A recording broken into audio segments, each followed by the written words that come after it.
La lumière du matin traversait les hautes fenêtres du palais de justice de Stonefield, dessinant de longs faisceaux dorés sur le sol glacé de marbre. Dans la salle d'audience numéro 4, les avocats en costume sombre feuilletaient nerveusement leurs dossiers, pendant que les huissiers donnaient des instructions discrètes aux témoins. Assise sur un banc en bois, Madison Turner gardait le silence, sa fille de 5 ans, Lily, blottie contre elle, serrant fort entre ses petites mains, un lapin en peluche à l'oreille raccommodée. Madison avait été convoquée pour témoigner à propos d'un vol qu'elle avait aperçu depuis sa fenêtre de cuisine 6 mois plus tôt, un soir d'hiver banal. Mais alors que la porte latérale de la salle s'ouvrait et qu'un agent en uniforme faisait son entrée, accompagné d'un chien au pelage sombre qui marchait tranquillement à ses côtés, tout changea. La petite Lily se figea. Ses yeux se fixèrent sur l'homme en uniforme et dans un souffle glacial qui coupa court à tous les murmures, elle pointa du doigt et prononça 2 mots qui allaient bouleverser l'équilibre fragile de toute une ville. « Monsieur Méchant ». Laissez un j'aime et partagez vos impressions dans les commentaires en nous disant depuis quelle ville vous regardez. À présent, reprenons l'histoire. Stonefield, Pennsylvanie, n'était pas le genre d'endroit où de telles choses arrivaient. Avec moins de 9000 habitants, c'était une petite ville paisible, où l'on connaissait encore les prénoms des caissières, où les voisins s'entraidaient sans qu'on ait besoin de demander et où le festival d'automne était un véritable rituel local. Chaque maison affichait fièrement son drapeau entre le Memorial Day et la fête du travail. Le même dîner servait les mêmes plats du jour depuis 40 ans. C'était un endroit sûr, prévisible, où Madison avait décidé de reconstruire sa vie après un divorce difficile 3 ans plus tôt. À 34 ans, elle travaillait comme assistante administrative à la clinique Saint-Jude, et sa discrétion efficace lui avait valu l'estime du personnel médical. Elle s'investissait dans l'heure du conte à la bibliothèque et chantait dans la chorale municipale. Toute sa vie tournait autour de Lily, une enfant curieuse et vive, au regard perçant et aux boucles auburnes qui s'enroulaient comme des flammes au soleil. Avant ce que Madison appelait désormais simplement l'incident. Lily n'avait peur de rien. Elle était la première à caresser un chien inconnu, à grimper tout en haut des jeux du parc, à dire bonjour aux passants. Mais depuis ce jour, elle sursautait au moindre bruit, refusait de s'éloigner de sa mère et évitait les endroits bondés. Le docteur Helen Strauss, psychologue spécialisée en traumatologie infantile, avait expliqué que ce genre de changement était normal chez un enfant ayant vécu une expérience violente. Pourtant, Lily n'avait jamais su dire ce qu'il s'était vraiment passé durant ces 8 heures d'angoisse. Le rapport officiel disait qu'elle s'était perdue après avoir quitté la zone du concours de citrouille, puis s'était retrouvée enfermée par accident dans une vieille remise près de l'ancienne voie ferrée. C'était l'agent Noah Carter, accompagné de son chien de service, Duke, un berger allemand imposant qu'il avait retrouvé juste avant la tombée de la nuit. Ce soir-là, la température avait chuté dangereusement. Leur intervention avait été saluée comme un sauvetage héroïque. Pourtant, dans la bouche d'une fillette de 5 ans, ce simple monsieur méchant avait suffi à faire vaciller cette version officielle. La juge Margaret Bell présidait l'audience. Cheveux d'acier impeccablement attachés, réputation implacable, elle inspirait un mélange de crainte et de respect dans tout le comté. Quant à l'inspecteur Frank Albrook, avec ses 36 années de service au sein de la police de Stonefield, il approchait paisiblement de la retraite. Connu pour son sens du détail et son honnêteté, il n'avait jamais cherché les projecteurs. Lui non plus ne savait pas que ce matin-là, en juillet, il allait voir s'écrouler tout ce qu'il pensait connaître de son service. C'était un 10 octobre, une journée parfaite pour le festival des récoltes. L'air était frais, juste assez pour sortir les pulls en laine, mais le soleil réchauffait encore les visages. Madison avait passé la matinée à maquiller des enfants sous une tente rayée. Elle avait fini son tour de bénévolat vers 13 heures, prête à rejoindre Lily pour le reste de la journée. La petite attendait ce moment avec impatience depuis des semaines. Elle avait dessiné plusieurs modèles pour son concours de sculpture sur citrouille. « Tiens bien ma main dans la foule, d'accord, ma chérie ?» Madison le répétait chaque fois qu'elles avançaient dans la masse colorée, saluant voisins et anciens camarades de lycée. L'odeur de pommes caramélisées et de beignets à la cannelle flottait dans l'air, se mêlant à celle des bottes de foin. « Je suis grande maintenant, maman », avait protesté Lily, sans pour autant lâcher les doigts de sa mère. La zone des enfants était installée sous un immense chapiteau blanc. De longues tables recouvertes de nappes en plastique attendaient les petits artistes. Chaque enfant recevait une mini-citrouille prévidée et des outils adaptés. Les parents étaient invités à superviser sans trop intervenir. Madison avait trouvé une place en bout de table, aidé Lily à s'installer, puis avait repéré sa collègue Debbie, 2 tables plus loin. « Je vais juste lui dire un mot, ne bouge pas, je reste à portée de vue. » Lily avait hoché la tête, déjà concentrée sur le dessin de son petit chat. Madison s'était éloignée de quelques pas, un œil sur le pull rouge de sa fille. 5 minutes, c'est tout ce qu'il avait fallu. Lorsqu'elle s'était retournée, la chaise de Lily était vide, la citrouille intacte, le marqueur roulant encore sur la nappe. Lily, la voix de Madison s'était étranglée, elle avait balayé la tente du regard, puis fouillé sous la table, autour des bottes de paille. Rien, personne n'avait vu où Lily était partie. L'inquiétude était devenue panique, se propageant comme une traînée de poudre. Le concours fut suspendu, des bénévoles se mobilisèrent, la police fut appelée, des haut-parleurs diffusèrent de bientôt la description: petite fille de 5 ans, cheveux au beurre en tresse, gilet rouge, robe en jean, basket blanche. Madison répétait: elle ne serait pas partie seule, elle ne fait jamais ça. Elle attendait ce moment depuis des semaines. L'inspecteur Albrook avait hoché la tête, l'air grave. À cet âge, parfois, il suffit d'un chiot, d'un papillon. Pendant que les projecteurs étaient installés, l'agent Carter, accompagné de Duke, était arrivé. On lui avait remis un élastique de Lily pour que le chien puisse capter son odeur. Pendant que les autres fouillaient les stands, le binôme s'était éloigné vers les abords du parc. C'est par la radio que la nouvelle était arrivée.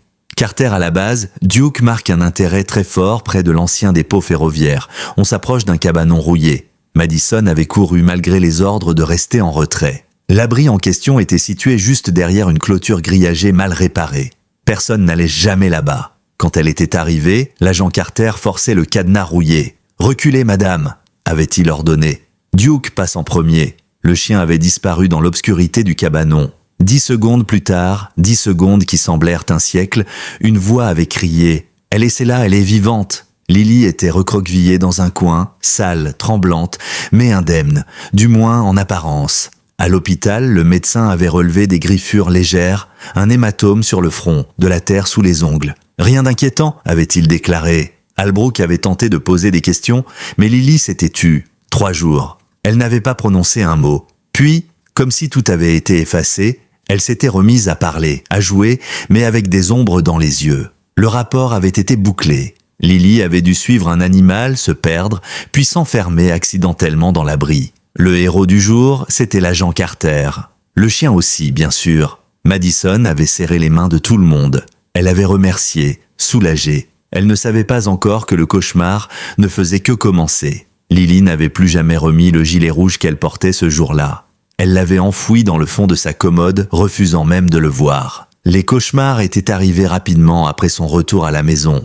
Des terreurs nocturnes qui la faisaient hurler au beau milieu de la nuit, trempée de sueur, le regard perdu. Elle s'accrochait à Madison comme une noyée, incapable de dire ce qui l'effrayait. Chaque fois qu'un chien passait à proximité, même en laisse, Lily se figeait. Pourtant, elle qui les adorait autrefois refusait désormais de les toucher, même à distance. Sauf un. Duke, le berger allemand de l'agent Carter, semblait échapper à cette peur viscérale. Madison avait mis cela sur le compte du souvenir du sauvetage. Elle n'avait pas vu alors ce que ses yeux de mère avaient manqué. Le docteur Strauss avait instauré une routine de thérapie douce, centrée sur le dessin, le jeu, la narration indirecte. Les enfants qui ont vécu un choc ne savent pas toujours mettre des mots sur ce qu'ils ont ressenti, expliquait-elle à Madison lors de leur rendez-vous bimensuel.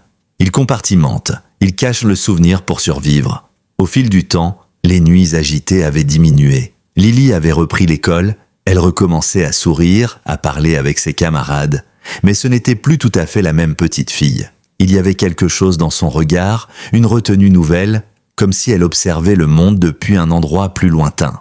Alors, quand Madison avait été appelée à témoigner dans cette affaire de cambriolage, elle avait hésité à venir avec sa fille. Mais sa babysitter habituelle était malade, ses parents étaient en voyage chez une tante en Arizona et le juge avait autorisé Lily à rester dans la salle le temps du témoignage, à condition qu'elle reste discrète. Madison lui avait préparé un petit sac avec un livre illustré et, surtout, Monsieur Lapin, le doudou usé qu'elle emportait partout. « Je serai juste devant toi, tu n'auras même pas le temps de finir ton histoire que j'aurai terminé de parler, d'accord ?» Lily avait hoché la tête sérieusement, s'installant sur le banc de bois. Son doudou calé contre elle, ses jambes ballantes, elle avait l'air calme. Quand son nom fut appelé, Madison avait quitté sa fille à contre-cœur et rejoint la barre des témoins. L'interrogatoire avait commencé sans accroc. Elle avait décrit ce qu'elle avait vu par sa fenêtre, les mouvements suspects derrière l'entrepôt, un homme chargeant des cartons dans une camionnette. Elle n'avait pas vu son visage, juste sa carrure, ses vêtements.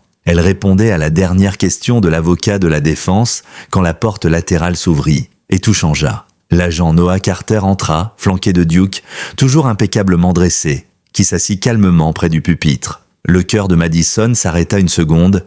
Elle tourna la tête vers sa fille. Lily avait blêmi. Ses yeux étaient grands ouverts, figés. Puis lentement, comme si son corps s'était tendu comme une corde prête à rompre, elle leva un doigt tremblant, pointa l'agent Carter et prononça « Monsieur Méchant ». 2 mots, 2 syllabes. Toute la salle se figea. Un silence absolu s'abattit sur la pièce. La juge Bell suspendit sa phrase en plein milieu. Le greffier s'arrêta de taper. L'agent Carter, qui s'était arrêté à mi-chemin, croisa le regard de Lily une fraction de seconde avant de détourner les yeux.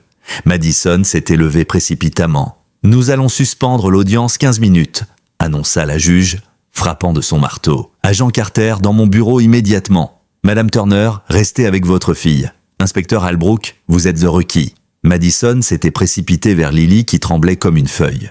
Elle l'avait prise dans ses bras, sentant son cœur battre à toute vitesse. « Tu es en sécurité, ma puce », murmura-t-elle. « Tout va bien, maman est là. » Mais Lily n'écoutait plus. Ses yeux fixaient la porte par laquelle l'agent Carter avait disparu. « Monsieur Méchant », répéta-t-elle presque pour elle-même, puis elle enfouit son visage dans l'épaule de Madison. Dans la salle, les murmures commençaient à enfler. L'agitation se répandait comme une onde. Certains regardaient Madison avec inquiétude, d'autres avec scepticisme. Un pas feutré approcha, une femme en tailleur sobre se présenta. « Madame Turner, je suis Evelyn Marcus, intervenante pour les victimes.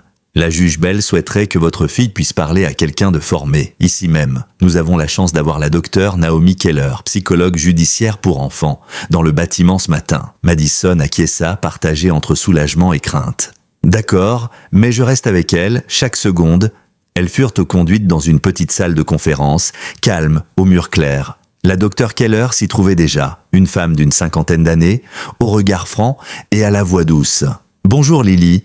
Tu peux m'appeler Naomi si tu préfères. Je parle aux enfants quand ils ont des choses importantes à dire, des choses que les adultes doivent entendre. » Lily ne répondit pas, pressée contre sa mère, agrippant Monsieur Lapin. « Tu as dit quelque chose de très courageux dans la salle d'audience, » continua la psychologue. « Tu as dit que l'homme avec le chien était un monsieur méchant. Tu veux bien me dire pourquoi tu penses ça ?» Lily secoua la tête. « Ce n'est pas grave. Tu veux dessiner à la place ? Parfois c'est plus facile de montrer que de dire. » Elle sortit une pochette avec des crayons de couleur et une feuille blanche. Lily hésita un instant, puis tendit la main. Elle attrapa un crayon noir et commença à tracer des traits hachés, durs. « Tu dessines quoi, ma puce ?» demanda doucement la docteure Keller. « L'endroit noir » murmura Lily, toujours concentrée. « Celui avec les aboiements. » Madison sentit un frisson lui parcourir l'échine. « L'abri ? Tu parles de l'endroit où on t'a retrouvé ?» demanda-t-elle. Lily secoua la tête. « En dessous ? Sous l'abri ?» précisa la psychologue. Lily acquiesça. Elle prit maintenant un crayon marron et esquissa ce qui semblait être une tête de chien. Le chien était là aussi. Il voulait m'aider. Un silence lourd s'installa. « C'est Duke, le chien du policier ?» demanda la psychologue, concentrée. Lily hocha la tête. Il aboyait fort, il n'arrêtait pas. Alors le monsieur l'a frappé. La main de Madison se porta à sa bouche. La docteure Keller resta calme, mais ses yeux s'étaient durcis. « Il t'a fait du mal, Lily ?» demanda-t-elle d'une voix presque murmurée. « Il m'a enfermée, » dit Lily, sa voix tremblante. « Il a dit que j'étais spéciale. Il a dit de ne pas faire de bruit, que personne ne me trouverait, parce qu'il était un policier. Mais j'ai été sage, maman. Je n'ai rien dit, même pas à la dame du docteur. » Madison serra sa fille contre elle, les larmes coulant librement. « Tu n'as rien fait de mal, ma chérie, rien du tout. » La psychologue prit des notes. « Tu es très courageuse, Lily. Très, très courageuse. Est-ce que je peux te poser encore une question ?» Lily hocha la tête sans parler. « Comment es-tu sortie de là ? De l'endroit sombre ? » « Le monsieur m'a sorti quand il a fait noir, » répondit Lily d'une voix vide. « Il m'a mise dans la cabane. Il a dit de compter jusqu'à 100 avant de crier. Puis il a changé, comme à la télé, quand quelqu'un fait semblant. » La docteure Keller referma calmement son carnet. « Merci Lily, tu as été formidable. » Elle sortit pour organiser une évaluation médicale immédiate à l'hôpital de Stonefield. « Pas les urgences ?» insista-t-elle à l'intention de Madison. « Une équipe pédiatrique spécialisée en médecine légale, c'est indispensable. » Madison acquiesça, encore sous le choc de ce qu'elle venait d'entendre. Quelque chose s'était terré dans l'ombre pendant 2 ans.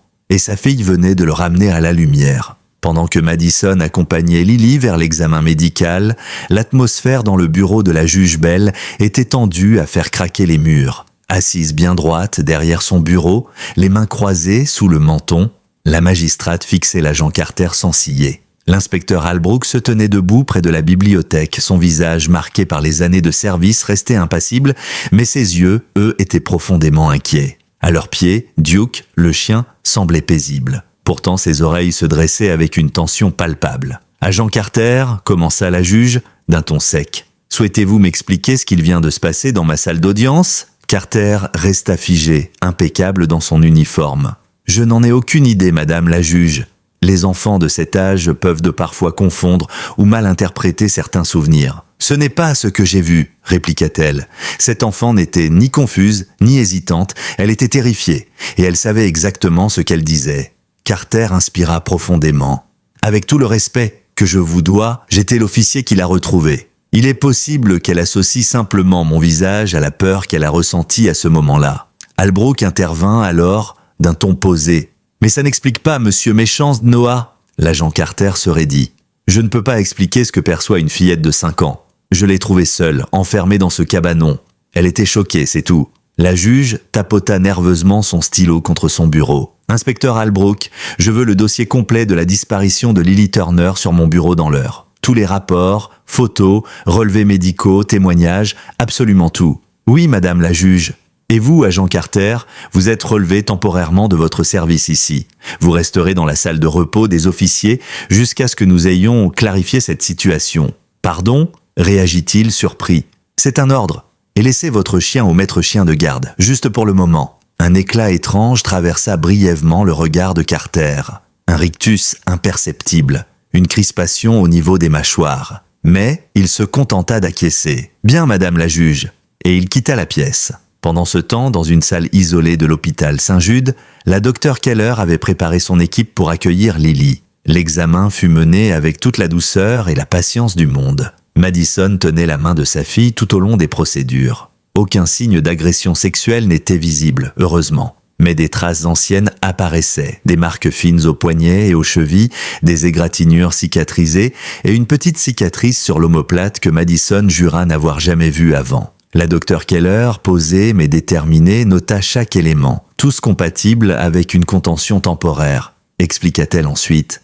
Des liens, probablement, et une légère dénutrition qui suggère qu'elle n'a pas été nourrie pendant plusieurs heures, voire plus. Madison sentit son estomac se tordre.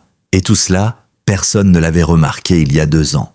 Plus tard dans la journée, dans le bureau du poste de police, l'inspecteur Albrook et la docteure Keller se penchaient sur le dossier de Lily. L'inspecteur avait ressorti d'anciens rapports, des photos d'enquête, des transcriptions d'interrogatoire. « Regardez ceci », dit-il en pointant une annotation manuscrite. L'agent Carter avait mentionné que le cadenas de la cabane était rouillé, inutilisable. Mais le responsable du parc affirmait à l'époque qu'il vérifiait régulièrement les lieux pour éviter les intrusions. Le cadenas avait été changé 1 mois avant. La psychologue hocha la tête. Et Lily parle d'un endroit sous la cabane, d'un chien enfermé avec elle, de coups reçus par ce chien. Rien de tout cela n'est dans le rapport. Albrook grimaça. Il faut enquêter sur les tunnels de maintenance sous l'ancienne voie ferrée. Ils avaient été condamnés après l'accident de 2004, mais qui sait si certains accès n'ont pas été réutilisés? Ce soir-là, tandis que Madison et Lily attendaient dans une salle d'observation de l'aile pédiatrique, Albrook les rejoignit, l'air soucieux. Il se présenta à Lily, doucement. « Bonjour Lily, je m'appelle Frank, je suis un inspecteur, mais tu peux m'appeler Papy Frank si tu veux. » Lily l'observa attentivement, puis murmura « T'as les cheveux de papy. » Il sourit, attendri. « C'est un bon début. » Il se tourna ensuite vers Madison. « Je reprends officiellement l'enquête, et j'ai demandé à ce que vous soyez placé sous protection. » Madison pâlit. « Vous pensez qu'il pourrait... On ne peut pas l'exclure. S'il a fait ça une fois, il est capable de recommencer. Et s'il sent que la vérité va éclater, il pourrait devenir dangereux. » À cet instant, un agent fit irruption dans le couloir. Il tenait Duke en laisse, le berger allemand. Mais l'animal était agité, très agité. Il tirait sur sa laisse, grognait, tournait sur lui-même. « Il ne se calme pas, » dit l'agent, essoufflé. Depuis que Carter nous l'a confié, il essaie de fuir. On ne l'a jamais vu comme ça. D'habitude, il est parfaitement discipliné. Lorsqu'il aperçut Lily, Duke s'arrêta net. Il la fixa un instant, puis se précipita vers elle, haletant, mais sans agressivité. Et contre toute attente, Lily s'avança, sans crainte. Elle posa une main sur la tête du chien. « Il se souvient » murmura-t-elle. « Il sait ?» Duke s'apaisa immédiatement. Son corps cessa de trembler. Il se colla contre la fillette comme pour la protéger. Albrook observe la scène avec attention. « Gardons-le avec elle. Ce chien pourrait bien être notre meilleure alarme en cas de danger. » Quelques heures plus tard, dans un véhicule banalisé, Madison, Lily et Duke étaient transférés vers une maison sécurisée en dehors de la ville, surveillée 24 heures sur 24. L'agent chargé de leur sécurité, Tanya Myers, une vétérane du service, avait été soigneusement choisie. Pas de lien direct avec Carter, un passé irréprochable. En voyant Lily s'installer sur le canapé, Monsieur Lapin dans une main et la tête de Duke sur les genoux, Madison sentit un mélange de rage glacée et de détermination brûlante. Elle ignorait encore jusqu'où cette affaire allait les mener. Mais une chose était certaine, désormais, sa fille bien n'était plus seule. Et le combat ne faisait que commencer. Dans le calme apparent de la maison sécurisée, Madison essayait de donner un semblant de normalité à cette nouvelle routine.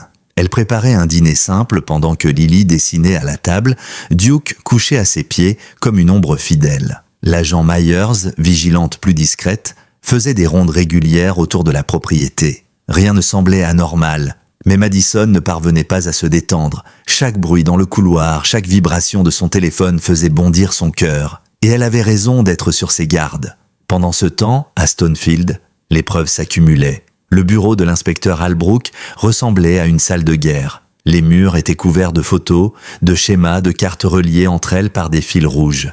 Sur une ligne du temps, 5 visages d'enfants étaient affichés. 5 disparitions, toutes survenues entre 2019 et 2022. 5 enfants retrouvés quelques heures plus tard dans des lieux différents. Une arrière-boutique, un placard de vestiaire, un sous-sol abandonné. Tous avaient été secourus par un seul homme, l'agent Noah Carter. Albrook se passa une main sur le visage. « Tu le vois aussi, pas vrai ?» demanda la docteur Keller en entrant. « Oui », répondit-il sombrement. Tous les enfants, retrouvés par lui, toujours seuls, jamais de témoins. Il posa son doigt sur une photo. Tyler Harmon, 6 ans, trouvé dans un vieux garage désaffecté. Puis sur une autre.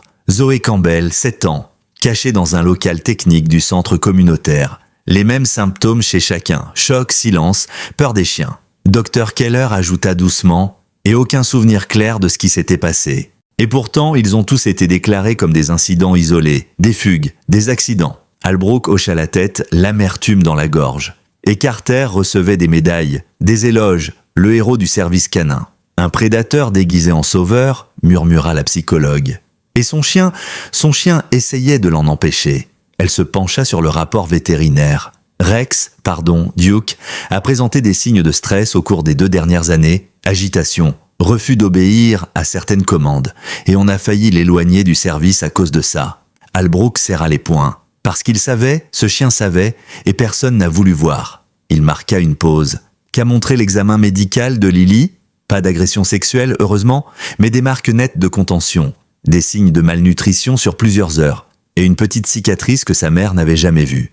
Et personne n'a trouvé ça suspect à l'époque. Albrook se leva brusquement. « Je vais faire plus que revoir le dossier. Je veux une perquisition complète de la zone derrière l'abri, y compris les tunnels condamnés. » La juge Bell donna son autorisation dans l'heure. Les forces spéciales furent mobilisées de nuit pour une fouille en profondeur de l'ancienne voie ferrée. Sous le cabanon rouillé où Lily avait été retrouvée 2 ans plus tôt, une trappe dissimulée fut découverte.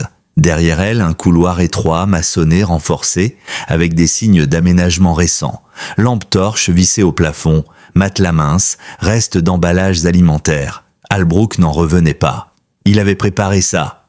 Ce n'était pas un accident. Les analyses prouvèrent rapidement la présence de fibres textiles correspondant aux vêtements de Lily, ainsi que des poils de chien de la même race que Duke. Le récit de la fillette était exact. Mais pendant qu'il fouillait les souterrains, une autre urgence surgissait. L'agent Carter avait disparu. Le service de police de Stonefield lança un avis de recherche discret pour ne pas alarmer la population ni éveiller les soupçons de Carter s'il surveillait les communications. Le procureur accepta de classer temporairement cette opération sous la désignation de recherche administrative. Mais tous comprenaient, il était en fuite. Et un homme traqué, surtout un ancien policier avec un dossier vierge et des contacts, pouvait devenir terriblement dangereux.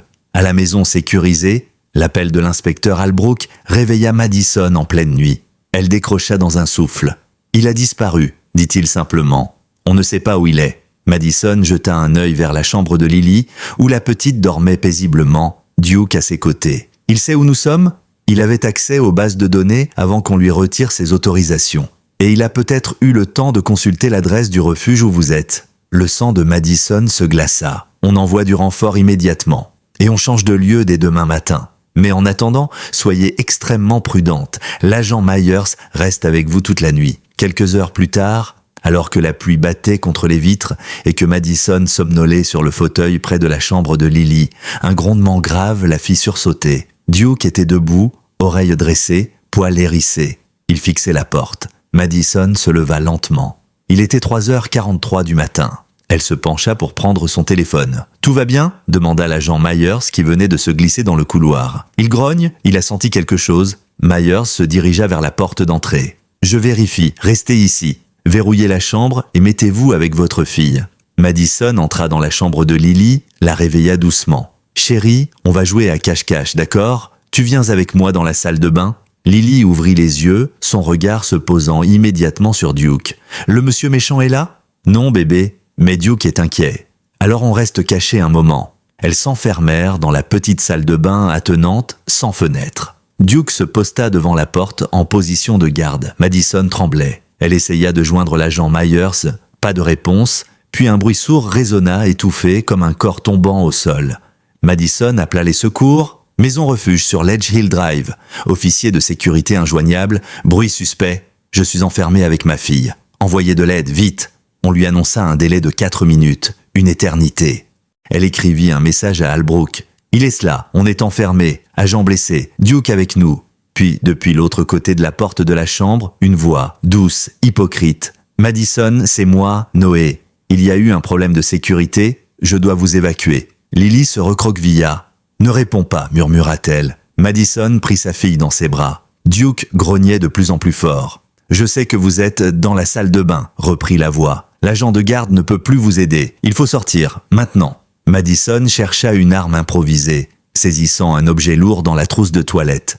Le loquet trembla. La poignée bougea. « Ouvrez cette porte ou je l'enfonce », dit la voix plus dure. « Je ne suis pas venu jusqu'ici pour échouer maintenant. » Duke se prépara à bondir. Madison retint son souffle et dehors, les sirènes approchaient. La porte éclata dans un fracas de bois brisé. Le battant vola en éclats, projeté contre le mur. Et dans l'encadrement apparut l'agent Noah Carter, trempé de pluie, son uniforme défait, les traits tendus par la rage et l'épuisement. Dans sa main droite, un revolver. Dans l'autre, un bras ballant, blessé. Il avait l'air d'un homme au bord de l'effondrement et pourtant chaque fibre de son corps vibrait de danger. « Allez !» ordonna-t-il. « On part maintenant !» Madison recula, protégeant Lily de son corps. Duke, déjà tendu, bondit. Tout se passa en une seconde. Un tir déchira le silence. Le bruit fut assourdissant dans l'espace confiné. Duke poussa un cri de douleur mais atteignit sa cible.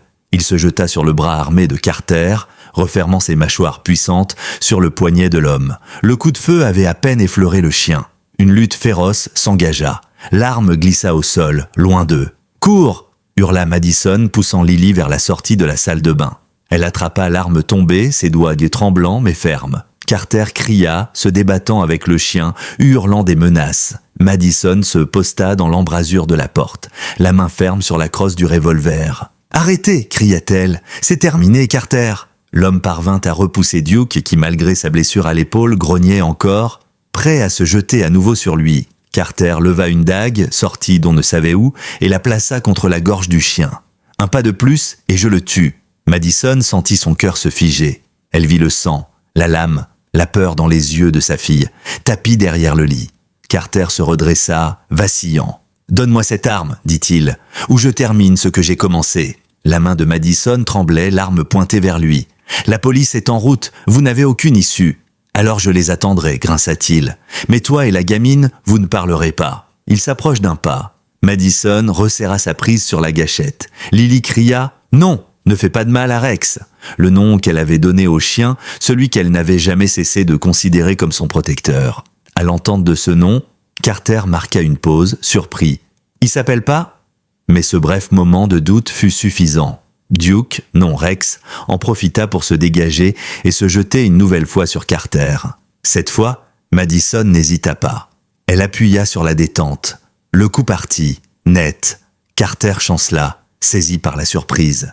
Il porta une main à son épaule, là où la balle l'avait atteint, et tomba à genoux. « Tu m'as tiré dessus ?» dit-il hébété. Madison ne baissa pas son arme. « Si vous bougez encore, je vise la tête. » Derrière elle, Lily pleurait doucement, serrant Monsieur Lapin contre elle. « Monsieur méchant !» souffla-t-elle. « Encore !» Quelques secondes plus tard, la porte d'entrée explosa sous l'assaut des forces spéciales. Des agents armés firent irruption, suivis de l'inspecteur Albrook. Ils prirent immédiatement le contrôle de la scène. Carter fut menotté, désarmé, transporté sous haute surveillance vers l'hôpital le plus proche. L'agente Myers, blessée mais vivante, fut retrouvée ligotée dans la buanderie, assommée. Albrook s'approcha de Madison qui tenait toujours l'arme. Il la lui prit doucement des mains. « C'est fini, vous avez réussi. » Madison hocha la tête, incapable de répondre. Ses yeux étaient rivés sur Rex qui saignait, mais tenait encore debout, les pattes solides, le regard fixé sur Lily. Un vétérinaire d'urgence arriva quelques instants plus tard, alerté dès l'appel des secours. « Blessure à l'épaule » annonça-t-il, en palpant Rex avec précaution. « La balle a traversé et pas d'organe vital touché. Il faut le transporter vite, mais il va s'en sortir. » Lily s'approcha doucement, posa une main sur le flanc du chien. « Tu es resté. Tu m'as protégé encore. » Rex ferma les yeux, épuisé, mais posa sa tête sur les genoux de la petite fille. L'équipe d'intervention les regardait avec un mélange de respect et de stupeur. Personne ne parlait. Tous comprenaient ce qu'ils voyaient, un lien pur, indestructible. Plus tard, dans la voiture qui les ramenait vers un nouveau lieu sécurisé, Madison garda le silence. Elle regardait par la vitre le paysage défiler lentement, une main sur l'épaule de sa fille endormie. L'inspecteur Albrook, assis à l'avant, laissa passer de longues minutes avant de parler. Il a accédé à l'adresse du refuge via la base de données avant qu'on la bloque. C'est une faille dans le système, une de plus. Madison ferma les yeux. Et combien de temps avant qu'il reparaisse ? Il ne reparaîtra pas, pas avant des décennies. Vous avez ma parole. Et Rex ? On va le transférer chez un vétérinaire spécialisé. Il est en observation, mais stable. Et si vous le voulez toujours, il se tourna vers elle. Il pourra vivre avec vous. Madison ne répondit pas tout de suite. Elle regarda sa fille, puis son propre reflet dans la vitre. Elle ne savait pas encore comment reconstruire leur vie. Mais elle savait une chose, sans Rex, sans ce chien loyal qui avait refusé d'obéir à un maître corrompu, Lily ne serait plus là. Et elle non plus peut-être. Ce chien n'était pas un simple animal. C'était un témoin, un survivant, un héros. Le lendemain de l'agression, les journaux locaux titraient déjà sur l'arrestation spectaculaire de l'agent Carter. Héros déchu, la trahison d'un protecteur, le masque du sauveur, les manchettes rivalisaient de formulations dramatiques. Mais au-delà du choc médiatique, c'est au sein même du commissariat de Stonefield que le séisme était le plus violent. L'inspecteur Albrook passait ses journées à centraliser les éléments de l'enquête, désormais transformée en opération d'envergure. Car le cas Carter n'était plus une affaire isolée, il était le fil conducteur d'un réseau de silence, de négligence et peut-être même de complicité. À l'hôpital, Carter, menotté à son lit, recevait des soins sous haute surveillance. Il avait été officiellement inculpé de 6 enlèvements, de mise en danger d'enfants, de tentatives de meurtre sur officier et de possession illégale d'armes et produits vétérinaires interdits. Le procureur adjoint, maître Glenn Whitaker, avait lu la liste des chefs d'accusation d'une voix glaciale dans la chambre même du suspect. Carter n'avait montré aucune émotion, si ce n'est une forme de lassitude profonde, comme s'il se savait déjà condamné. Pendant ce temps, Albrook et la docteure Keller exploraient les ramifications du dossier. Un mandat de perquisition avait permis l'examen complet de la maison de Carter. Ce qu'ils y découvrirent glaça le sang de l'équipe. Le sous-sol avait été aménagé comme un poste de commandement personnel. Ordinateur puissant, dossiers classés, cartes annotées, et surtout un compartiment secret contenant un carnet en cuir noir. À l'intérieur, des dates, des descriptions d'enfants, des lieux, garçon brun, 6 ans, dépôt ouest, 5h42, fille blonde, 7 ans, centre communautaire, 4h17. Albrook referma le carnet avec un geste lent.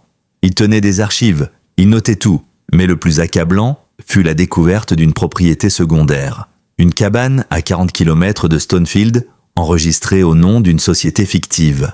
Là-bas, dans une pièce dissimulée derrière un faux mur, ils trouvèrent ce qu'ils redoutaient, des objets personnels appartenant aux victimes, conservés comme des trophées. Un bracelet de Zoé Campbell, une chaussette d'un autre enfant, et au centre, posé avec soin, un ruban pour cheveux rouges, celui de Lily. Quand Madison l'apprit, elle ne parvint pas à retenir ses larmes.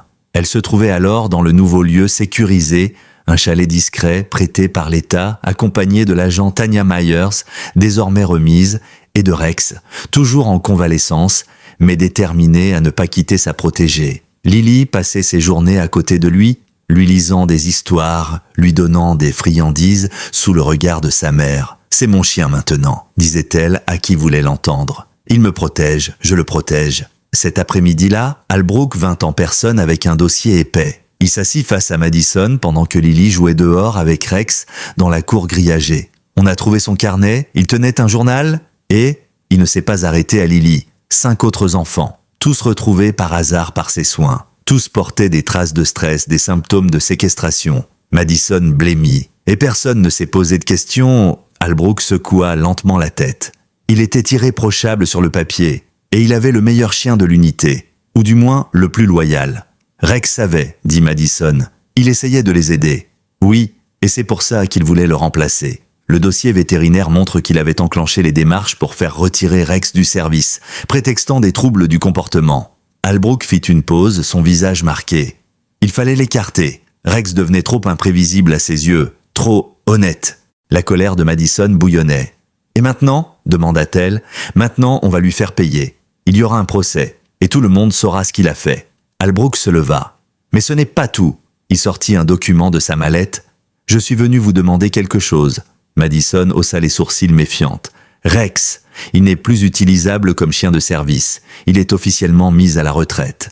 Et après ce qu'il a fait pour votre fille, pour vous, le commissariat, la mairie et la juge Bell sont d'accord. Vous pouvez l'adopter à condition de signer quelques formulaires de suivi vétérinaire. » Il posa les papiers sur la table. Madison n'eut pas à réfléchir longtemps. Elle sortit un stylo. « Où est-ce que je signe ?» Plus tard, quand elle annonça la nouvelle à Lily, l'enfant sauta de joie. « Il reste pour toujours ? Vraiment ?» Madison la prit dans ses bras. « Oui, ma chérie. Rex est à nous maintenant. » Lily courut vers le chien et s'agenouilla près de lui. « Tu vois, tu n'es plus obligé d'être un chien de police. Tu peux être notre chien, à nous, et tu n'auras plus jamais à obéir à un monsieur méchant. » Ce soir-là, alors que Lily dormait paisiblement pour la première fois depuis longtemps, Rex couchait devant la porte comme une sentinelle, Madison s'autorisa à croire, pour la première fois, que le pire était peut-être derrière elle. Mais au fond d'elle-même, elle savait que le combat n'était pas encore fini. Car ce que Carter avait fait n'était peut-être que la partie émergée d'un système beaucoup plus vaste. Et la justice n'avait pas encore dit son dernier mot. 3 jours après la tentative d'intrusion, la vie dans la maison refuge avait repris un semblant de calme. Lily avait repris ses habitudes. Elle lisait à Rex, l'aidait à faire des exercices de rééducation sous la supervision du vétérinaire comportementaliste Dr. James Bennett. Rex s'adaptait progressivement à sa nouvelle vie. Il avait encore une légère boiterie, mais sa vigilance ne faiblissait pas. Surtout lorsque Lily était dans la pièce. Il ne la quittait pas des yeux, comme s'il avait intégré une mission silencieuse. Veiller sur elle coûte que coûte.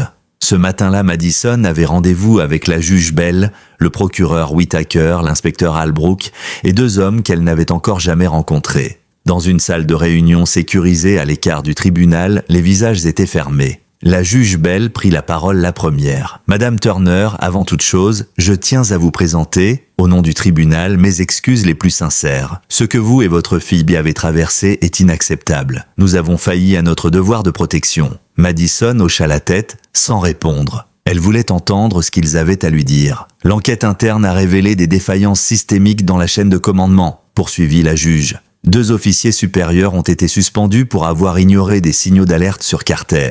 D'autres ont été négligents dans la rédaction de rapports. Le comportement de Rex, qualifié d'instable par Carter, avait été signalé plusieurs fois, mais toujours minimisé. Le procureur reprit « Nous avons ouvert des investigations dans 2 autres comtés où Carter a exercé auparavant. Des éléments laissent penser qu'il n'a pas agi seul. Il pourrait exister un réseau. » Un frisson parcourut Madison. « Un réseau ? Nous ne savons pas encore, mais il a mentionné lors d'un interrogatoire préliminaire l'existence de contacts dans d'autres départements. Nous ne savons pas s'il bluffe ou s'il cherche à négocier un allègement de peine. L'un des hommes, en costume, s'avança. « Je suis le docteur James Bennett. Je supervise la transition de Rex vers sa vie civile. Et je dois vous dire que son comportement est exemplaire. Il est extrêmement protecteur avec les enfants. Il n'a montré aucun signe d'agressivité, sauf en réponse à une menace directe. Il n'est plus apte au service policier, mais en tant que chien d'assistance thérapeutique, il pourrait faire des miracles. » Madison cligna des yeux, surprise. « Vous voulez dire qu'il pourrait aider d'autres enfants ?» ?»« Exactement. Sa présence apaise Lily. Nous avons fait quelques tests. Elle se détend, son rythme cardiaque diminue, elle ose parler davantage lorsqu'il est là. » La juge Bell enchaîna. « Ce que nous proposons, si vous en êtes d'accord, c'est que Rex devienne officiellement un chien de soutien dans les programmes pour enfants victimes de traumatisme. Avec vous, comme famille d'accueil permanente. » Madison ne répondit pas tout de suite. Son esprit tournait. Et Lily ? Lily resterait sa priorité. Mais à travers elle, d'autres enfants pourraient bénéficier de cette présence rassurante. Sur le chemin du retour, Madison réfléchissait encore à cette proposition. Elle s'arrêta sur la terrasse du chalet, où Lily jouait avec Rex à faire rouler une balle dans l'herbe. Elle observa la façon dont sa fille souriait. Un vrai sourire. Pas une imitation, un sourire entier, de ceux qu'elle n'avait plus vus depuis 2 ans. « Maman, regarde, il a trouvé la balle !» Madison s'approche. « Lily, chérie, est-ce que ça te plairait que Rex aide d'autres enfants comme toi ? Qu'il soit là pour eux quand ils ont peur ?» La petite réfléchit, pencha la tête. « Mais il resterait avec nous, hein ? Toujours !» Lily se tourna vers Rex, lui prit doucement la tête entre les mains. « Tu veux bien ? Tu pourrais être le héros des autres, aussi ?» Rex aboya doucement. Pour Madison, c'était un oui. Ce soir-là, une décision tomba. Carter proposait un accord. En échange d'une peine réduite à 25 ans de prison au lieu de la perpétuité, il offrait de fournir les noms des complices et de témoigner sur les failles systémiques du système. Le procureur Whitaker voulait l'accord. Cela nous permettrait d'éviter un procès long, douloureux et de protéger les victimes, notamment Lily, d'un témoignage public. Albrook, lui, était plus réservé. « Je veux qu'il pourrisse en cellule, mais je comprends les enjeux. Si on peut démanteler d'autres cercles ?» Madison demanda une pause. Elle voulait consulter la Dr Keller. Et surtout, elle voulait parler à sa fille. Le lendemain, dans une salle de thérapie aménagée à l'hôpital, Lily s'installa sur un coussin avec Rex couché près d'elle. La Dr Keller avait préparé un jeu simple. Madison s'agenouilla près de sa fille. « Tu sais, le monsieur méchant a proposé de dire toute la vérité sur ce qu'il a fait. Et sur d'autres personnes comme lui. S'il le fait, tu n'auras pas à parler devant des gens. Tu ne devras pas retourner au tribunal. » Lily pencha la tête. « Mais il irait quand même en prison ? » ?»« Oui, très longtemps, jusqu'à ce que tu sois adulte. » Lily fixa le vide un instant. Puis, d'un ton calme, elle répondit « Alors je veux qu'il dise la vérité. Comme ça les autres enfants n'auront pas peur de parler non plus. » Lorsque Madison rapporta la décision de sa fille, le procureur lança officiellement la procédure. 4 jours plus tard, dans une salle d'audience fermée, Carter plaida coupable de 6 enlèvements, tenta de négocier la réduction promise. En contrepartie, il livra les noms de 2 autres officiers ayant couvert ces actes ou falsifié des rapports. Il avoua également avoir manipulé plusieurs dossiers de formation dans les comtés voisins. À la sortie de l'audience, Maître Whitaker vint vers Madison. « Votre fille a été la clé de cette affaire, 2 mots. C'est tout ce qu'il a fallu. Mais ces 2 mots ont déclenché une avalanche. Grâce à elle, on va rouvrir des dossiers oubliés depuis 10 ans. Et surtout, on a empêché qu'ils recommencent. » Madison rentra ce soir-là avec un mélange étrange de soulagement et de fatigue. Le combat n'était pas fini, mais une première bataille était gagnée. Et Lily dormait paisiblement, sa main posée sur Rex, le cœur plus léger. Ensemble, ils avaient changé le cours des choses. Les semaines suivantes furent marquées par un étrange mélange de reconstruction et d'exposition publique. Tandis que les autorités poursuivaient leur enquête sur les ramifications du réseau que Carter avait partiellement révélé, la petite ville de Stonefield, elle, commençait à guérir lentement, mais visiblement. Une initiative fut lancée par le conseil municipal. Un ensemble de réformes législatives visant à renforcer le contrôle des unités canines, à encadrer les enquêtes impliquant des enfants et à créer des cellules indépendantes de surveillance pour les agents travaillant avec des populations vulnérables. Ce projet de loi, adopté à l'unanimité au niveau de l'État quelques semaines plus tard, fut baptisé la loi Lily et Rex. Rachel Turner, dont le nom était désormais connu dans tout l'État, avait longuement hésité avant d'autoriser l'usage du prénom de sa fille pour cette loi. Mais c'est Lily elle-même qui trancha d'un ton calme et plein de certitude. « Mais maman, on l'a fait ensemble, moi et Rex. On devrait partager. » Et c'est ainsi que dans les textes officiels apparut la première fois une loi portant le nom d'un enfant et d'un chien comme un symbole d'une alliance inattendue entre innocence blessée et loyauté animale. Le jour de l'annonce officielle de l'adoption de la loi eut lieu dans le parc central de Stonefield, lors d'un événement retransmis en direct sur plusieurs chaînes régionales. Lily, dans une robe jaune pâle, se tenait droite à côté de Rex, désormais arborant un harnais spécial sur lequel était brodé « Chien de soutien, merci de demander avant de caresser ». Le soleil illuminait la scène et les caméras fixaient le moindre mouvement de la fillette et de son compagnon à quatre pattes. La juge Bell monta sur scène, le visage grave mais ému. Il y a 2 ans, un crime a été commis dans l'ombre. Et ce crime aurait pu rester dans l'ombre si une enfant n'avait pas trouvé le courage de désigner celui qui lui avait fait du mal. Elle n'a pas crié, elle n'a pas accusé violemment. Elle a simplement montré du doigt et dit 2 mots, et c'est ce geste qui a tout déclenché. Lily reçut ce jour-là une distinction exceptionnelle de la part du gouverneur, une médaille pour courage civil. Mais plus encore que le métal doré ou les discours, c'est le silence admiratif de la foule qui marqua Madison. Sa fille, autrefois enfermée dans une peur muette, se tenait désormais devant des centaines de personnes avec Rex à ses côtés, expliquant d'une voix douce comment le chien m'a aidé à ne plus avoir peur et comment les autres enfants ont aussi le droit d'avoir un ami comme lui. La salle, et même les journalistes les plus aguerris, laissèrent couler quelques larmes. De retour à la maison, une réception plus intime rassembla les familles des autres enfants victimes. Chacun avait apporté un plat, une boisson, un souvenir. Les enfants, et autrefois liés uniquement par le traumatisme, formaient à présent un petit groupe soudé, courant dans le jardin, criant, riant. Et Rex, au centre de tout cela, avançait calmement d'un enfant à l'autre, acceptant les caresses, supportant avec patience les étreintes maladroites et répondant à chaque appel de Lily comme si rien d'autre ne comptait. Le docteur Bennett, appuyé contre la rambarde de la terrasse, observait la scène avec un sourire discret. « Il les reconnaît tous, en dit-il à Madison. Il les a tous approchés à un moment ou un autre. Certains s'il les a retrouvés, d'autres, il a simplement senti leur détresse. Mais il se souvient, c'est visible dans sa posture, il adapte sa présence à chacun. » À ses côtés, la docteure Keller hocha la tête. Et eux aussi s'en souviennent. Pas toujours consciemment, pas toujours avec des mots, mais leur corps, leur cœur, leur mémoire, ils savent que ce chien était là, et qu'il n'a pas fui. Plus tard dans la soirée, tandis que les enfants s'endormaient, un à un, dans des coins du salon transformés en mini-camp de fortune. Madison s'assit près de l'inspecteur Albrook. « Il y a quelque chose que je ne comprends pas, murmura-t-elle. Comment a-t-il pu passer entre les mailles du filet aussi longtemps ?» L'homme haussa lentement les épaules.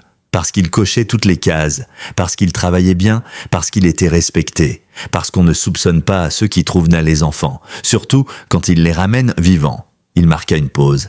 Et parce qu'on n'écoute pas toujours les signaux. Comme un chien qui devient instable, comme un enfant qui change de comportement, comme un rapport mal rédigé. « Est-ce que quelqu'un d'autre savait ?» demanda-t-elle. Albrook la regarda longuement. « Peut-être, peut-être pas, on enquête encore. Mais il est probable que certains aient fermé les yeux. Par paresse, par loyauté mal placée, ou simplement parce qu'ils n'ont pas voulu imaginer l'impensable. » Il regarda vers le jardin où Rex, couché près de Lily, observait les étoiles. Mais plus maintenant, plus jamais, cette ville a ouvert les yeux. Et ce chien, cet enfant, ils nous ont tous obligés à regarder. 3 mois après l'arrestation de Noah Carter, Madison se trouvait dans le bureau de la docteure Keller, un classeur ouvert sur ses genoux. Autour d'elle, les murs étaient recouverts de dessins d'enfants, dont plusieurs signés « Lily T », des croquis pleins de couleurs représentant Rex dans toutes les situations possibles, avec une cape de super-héros allongé sous un arbre ou encore au tribunal assis fièrement à côté de Lily.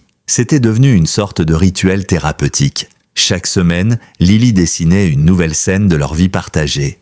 Et au fil du temps, les couleurs étaient revenues. Le noir et le gris des premières semaines avaient peu à peu laissé place au jaune, au bleu ciel, au vert tendre. « Elle progresse très bien », déclara la psychologue. « Ses cauchemars ont diminué. Elle se montre plus ouverte avec ses camarades à l'école. Elle interagit de nouveau comme une enfant de son âge. » Madison soupira, soulagée. Elle a encore des moments de blocage parfois, surtout lorsqu'elle entend une sirène ou quand un inconnu en uniforme passe devant la maison. C'est normal, le traumatisme ne disparaît pas, il s'apprivoise. Et avec le soutien de Rex, elle a trouvé un point d'ancrage, une sécurité que même vous, en tant que mère, ne pouviez totalement lui offrir. Madison baissa les yeux, touchée mais un peu blessée aussi. Ne le prenez pas mal, c'est naturel, vous êtes sa maman. Mais Rex est devenu son témoin silencieux. Il a vécu la même chose, il était là dans l'ombre. Et maintenant, il l'aide à avancer dans la lumière. Sur le chemin du retour, Madison reçut un appel de l'inspecteur Albrook. Sa voix était plus grave que d'habitude. « Rachel, on doit parler. Carter propose un nouvel accord. » Elle gara la voiture sur le bas-côté. « Quoi encore ? Il veut échanger des informations sur d'autres officiers, d'anciens collègues, parfois dans d'autres États. Il dit qu'il peut nous livrer les noms de personnes impliquées dans des dissimulations de preuves, des manipulations de dossiers. » Madison se tut, digérant l'information. « Il veut réduire sa peine, c'est ça ? » ?»« Oui, il demande à passer de 25 ans à 20 ans ferme, avec possibilité de libération conditionnelle à mi-parcours. » La gorge de Madison se serra. Lily aurait 15 ans au moment où cet homme pourrait potentiellement sortir. Et le procureur hésite. Si ce qu'il dit est vrai, ça pourrait nous permettre de démanteler un réseau de protection autour d'abuseurs en uniforme. Mais c'est un pari risqué et moralement difficile à accepter. « Je dois y réfléchir », souffla-t-elle. « Bien sûr, je voulais que vous l'appreniez de moi. » Ce soir-là, alors que Lily dormait avec Rex couché devant sa porte, Madison resta des heures dans la cuisine, une tasse de thé froid entre les mains. Elle repensa à tout ce qu'ils avaient traversé, à la peur, à la colère, et surtout à cette scène dans le tribunal. Lily dressée sur son banc, pointant Carter et prononçant ces deux mots simples, « Monsieur méchant ». C'était cette déclaration qui avait tout changé, qui avait lancé l'enquête, qui avait fait tomber les masques, et aujourd'hui c'est encore cette voix-là qu'elle voulait entendre. Le lendemain, elle retourna voir la Dr Keller avec une question bien précise. « Est-ce que Lily doit savoir ? Est-ce que je dois lui demander son avis ?» La psychologue hocha lentement la tête. Elle était jeune, mais elle est au cœur de cette affaire. Lui donner une voix, même encadrée, même partielle, peut l'aider à reprendre le contrôle. Mais si cela la replonge dans le traumatisme ? C'est là que j'interviens, laissez-moi être la médiatrice. L'après-midi même, dans la salle de jeu de l'hôpital, Lily s'installa à côté de la Dr Keller. Rex était là bien sûr, allongé calmement sur un tapis. « Lily » dit la psychologue avec douceur. « Tu te souviens du monsieur méchant ?» L'enfant hocha la tête sans parler. Il a dit qu'il était prêt à dire encore plus de choses, sur d'autres grands qui ont fait du mal. Mais si on lui dit oui, il passera un peu moins de temps dans sa punition. Est-ce que tu penses qu'on devrait le laisser parler ? Lily resta silencieuse un long moment. Elle posa une main sur la tête de Rex, puis elle murmura « Est-ce qu'il va sortir ? Pas avant longtemps, quand tu seras une grande fille. Alors, oui, je veux qu'il dise la vérité. Comme ça, d'autres enfants seront sauvés. » Madison ne put retenir ses larmes en entendant le compte-rendu de la séance. Sa fille, si petite, si meurtrie, était capable d'un sens moral que bien des adultes n'atteignaient jamais. Et alors, la décision fut prise. L'État accepta l'accord, à condition que Carter fournisse des éléments concrets, vérifiables. Une semaine plus tard, dans une salle d'audience fermée au public, l'ancien officier avoua sa participation à 3 autres affaires similaires. Il livra également le nom de 2 collègues d'un département voisin ayant fermé les yeux ou carrément modifié des preuves. La juge Bell, présente lors de l'audience, prononça la peine de 20 ans de prison, avec mention expresse de l'impossibilité d'exercer un jour dans toute fonction liée à la justice ou à la sécurité publique. Mais elle ajouta aussi d'une voix ferme « Le tribunal reconnaît que cette sentence n'efface en rien la gravité de vos actes. Elle est acceptée uniquement dans l'intérêt supérieur des victimes encore silencieuses, dans l'espoir de prévenir de futurs crimes. Ne vous trompez pas, vous êtes un prédateur. Et si vous avez aujourd'hui encore une voix, c'est uniquement parce qu'une enfant a su élever la sienne avant vous. » En quittant le tribunal, Madison croisa le regard du procureur Whittaker. « C'est loin d'être terminé, lui dit-il. Mais grâce à Lily, on sait désormais où chercher. » Le mois suivant, une équipe de télévision nationale prit contact avec Madison. L'équipe préparait un reportage spécial sur les réformes issues de l'affaire Carter et souhaitait mettre en lumière le rôle de Lily et de Rex dans le déclenchement de cette vague de changement. Au début, Madison hésita. Elle ne voulait pas exposer sa fille à une attention médiatique qui risquait de rouvrir des blessures. Mais après discussion avec la Dr Keller, elle comprit que cette exposition, si bien encadrée, pouvait au contraire permettre à Lily de se réapproprier son histoire. Et peut-être aussi d'inspirer d'autres enfants à parler, à oser dire ce qu'ils avaient vécu. Le tournage eut lieu dans le parc de Stonefield, là où Lily avait été retrouvée 2 ans plus tôt. L'endroit avait changé, l'abri avait été rasé, un petit jardin commémoratif avait été aménagé avec une plaque sobre à tous ceux qui ont gardé le silence et à ceux qui ont eu le courage de le briser. Lily, habillée simplement, s'était assise sur un banc avec Rex à ses pieds. Le journaliste lui avait posé des questions douces, mesurées. « Pourquoi as-tu dit ces mots dans le tribunal ?» Et Lily, du haut de ses 6 ans, avait répondu d'une voix frêle mais ferme. « Parce qu'il était là, et il faisait semblant d'être gentil. Mais je savais. Et Rex, il a fait quoi ? Il m'a protégé. Même quand il avait peur, il est resté avec moi. Il a refusé d'obéir au monsieur méchant. » Cette phrase fut reprise des milliers de fois sur les réseaux sociaux, sous forme de citations, d'illustrations, de messages de soutien. Mais l'essentiel se passait loin des caméras. Chez Madison, la vie reprenait un rythme plus normal. Lily allait à l'école, accompagnée chaque matin par Rex, qui l'attendait ensuite à la sortie. Le chien avait appris à se comporter avec calme même dans les environnements les plus animés grâce à l'accompagnement du docteur Bennett. Chaque mercredi, il participait à des sessions de soutien avec d'autres enfants victimes à qui il apportait sa présence rassurante et silencieuse. On l'appelait désormais le chien qui écoute. Et dans les couloirs de l'école, certains enfants faisaient même la queue pour venir le caresser. Toujours avec la permission de Lily. Un matin, alors que Madison préparait le petit déjeuner, Lily entra dans la cuisine avec une idée en tête. « Maman ? Oui, mon cœur ? Tu crois qu'un jour, moi aussi, je pourrais devenir une vétérinaire pour aider les chiens comme Rex ?» Madison posa la spatule, s'agenouilla devant sa fille. « Je crois que tu peux devenir ce que tu veux. Et je crois surtout que tu es déjà quelqu'un qui aide les autres, même sans blouse blanche. » Lily sourit et caressa la tête de Rex. « Alors je vais l'aider à ne plus avoir peur, comme lui m'a aidé. » Dans les semaines qui suivirent, le ministère de la Justice annonça la mise en place d'un nouveau programme pilote dans 3 comtés. Une unité de chiens d'assistance thérapeutique pour les enfants victimes de traumatisme. Ce programme, largement inspiré de l'expérience vécue par Lily et Rex, serait encadré par des vétérinaires comportementalistes et des psychologues spécialisés. Et en son centre, une figure emblématique, Rex lui-même désormais officiellement désigné comme ambassadeur canin du soutien à l'enfance. Un soir de septembre, alors que l'air était doux et que les feuilles commençaient à tomber, une cérémonie eut lieu au centre municipal. La loi Lily et Rex avait été adoptée à l'unanimité au niveau fédéral. Elle imposait désormais des règles strictes sur la supervision des unités cynophiles, la transparence des dossiers disciplinaires d'agents travaillant avec des mineurs et la création de cellules de vigilance citoyenne. Cette réforme, inespérée quelques mois plus tôt, portait un nom simple et une histoire puissante, celle d'une enfant qui avait osé pointer du doigt et d'un chien qui avait désobéi à l'homme qu'il aurait dû servir. Ce soir-là, sur la scène du centre, la juge Bell remit à Lily un certificat honorifique. Sous les applaudissements d'une salle pleine à craquer, « Tu as fait ce que des adultes n'ont pas eu le courage de faire, tu as parlé, tu as dit la vérité et tu as changé la loi. Il n'y a pas d'âge pour être un héros. » Lily, intimidée, s'accrocha à Rex qui la suivait pas à pas. Puis elle prit la parole comme il l'avait répété. « Je veux que tous les enfants sachent qu'ils ont le droit de parler, même si personne ne les croit au début. Même s'ils ont peur, parce que quelqu'un, quelque part, les écoutera. Comme Rex m'a écouté. » Après la cérémonie, dans le calme revenu de leur maison, Madison regardait sa fille dormir. Rex, fidèle à son poste, était allongé en travers de la porte, les oreilles toujours à l'écoute, le souffle régulier. Elle se pencha pour embrasser le front de Lily, puis caressa doucement le flanc du chien. « Merci, murmura-t-elle, pour elle, pour nous. » Le chien leva à peine la tête, mais ses yeux la fixèrent avec douceur. Il n'avait pas besoin de parler, il avait déjà tout dit. 6 mois après l'arrestation de Carter, le visage de Lily était devenu celui de la résilience dans tout l'État. Pas une semaine ne passait sans que Madison ne reçoive une lettre, une carte, parfois même un dessin d'un autre enfant ou d'un parent.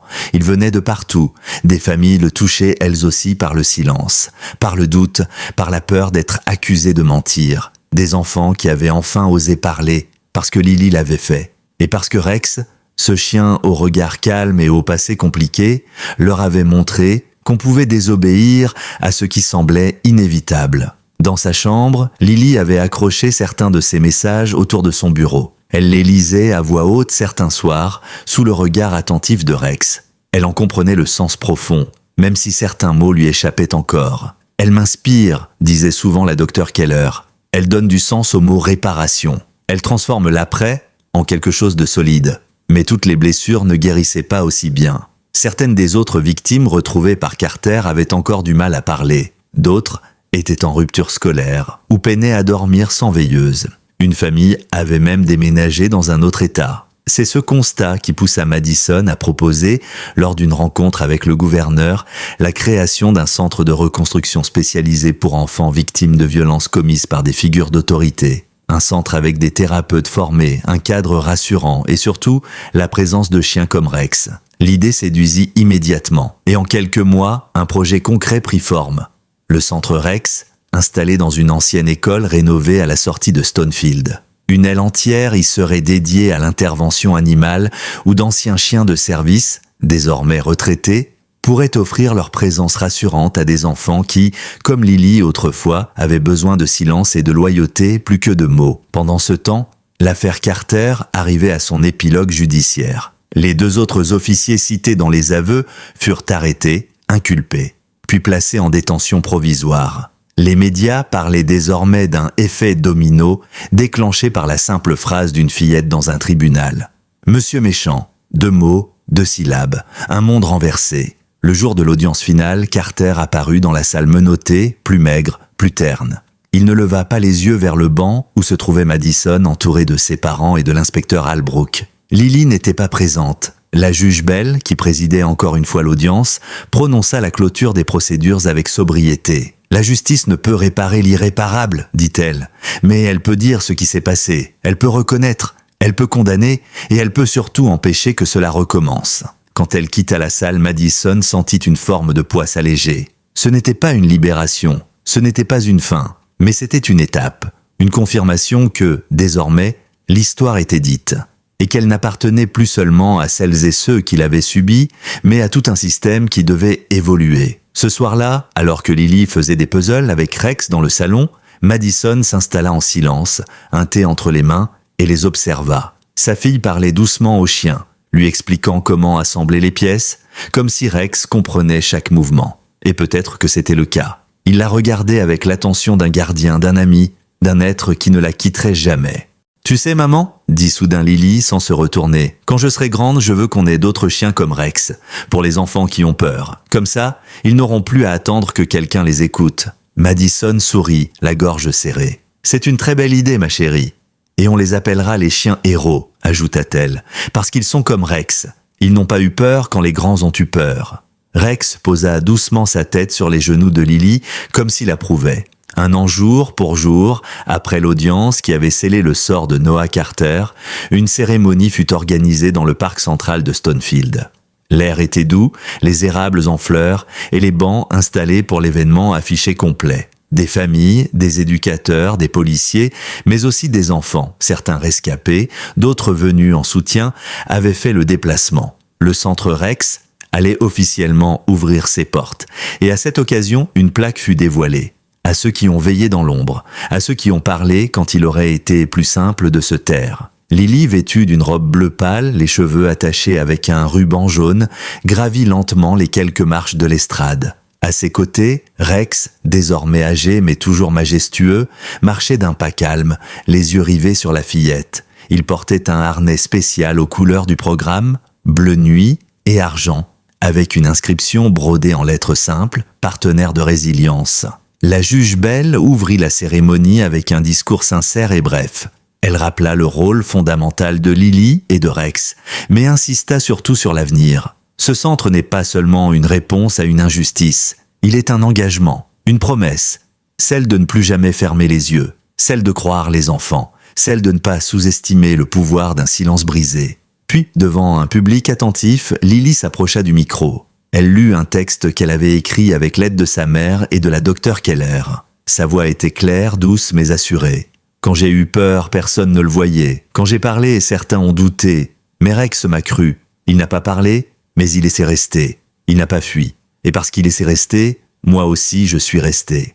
Aujourd'hui, d'autres enfants auront un Rex. Et même si ce ne sont pas les mêmes chiens, ils auront quelqu'un qui les regarde sans juger, qui reste. Et parfois, rester, c'est déjà sauver. Le silence qui suivit fut plus éloquent que n'importe quel applaudissement. Dans les rangs, certains pleuraient, d'autres fermaient simplement les yeux, comme comme pour mieux garder ses mots en mémoire. Après la cérémonie, Madison et Lily restèrent en retrait, assises dans l'herbe près d'un chêne centenaire.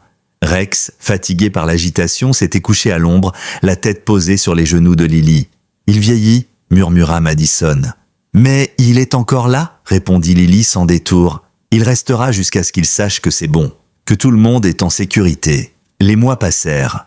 Rex accompagna Lily à l'école, au centre, aux événements locaux. Il reçut plusieurs distinctions symboliques, dont une médaille du service civil remise par le gouverneur en personne. Mais ce qu'il préférait restait simple.